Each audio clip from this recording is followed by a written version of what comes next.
In this lecture, we will see details about Quick Access Toolbar.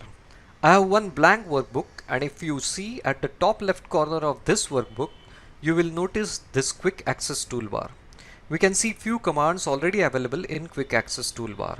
For example, we have autosave command, and by default it is with on status, meaning whatever you go on doing in this file will get automatically saved.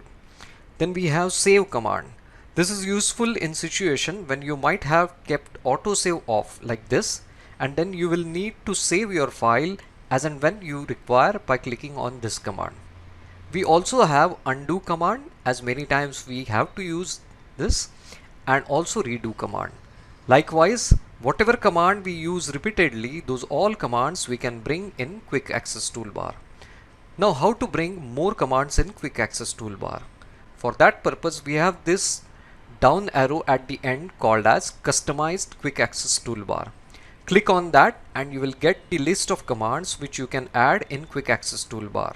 Few commands have tick mark, and those commands are already available in your Quick Access Toolbar. Suppose you want to add open command in your Quick Access Toolbar, then click on open command and that command will get added immediately. So if I want to open any new file, next time I need not have to go to file menu, then click open command. Instead, if I click open command icon from Quick Access Toolbar, I reach directly to open file screen at the backstage. So Quick Access Toolbar works in same way as you keep your favorite items at one place, same as we do in maintaining favorite sites in our browser. We can add commands in Quick Access Toolbar as well as we can remove them also.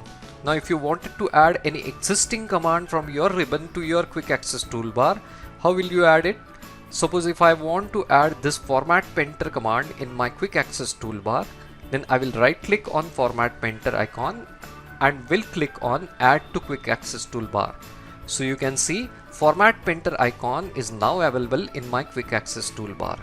If you want to remove any command from your Quick Access Toolbar, simply right click on that particular command icon and click on Remove from Quick Access Toolbar. Even I do not want open command, so I will right click on open command and will click on Remove from Quick Access Toolbar. So in this way, Quick Access Toolbar helps you to bring your repeatedly used commands at one place.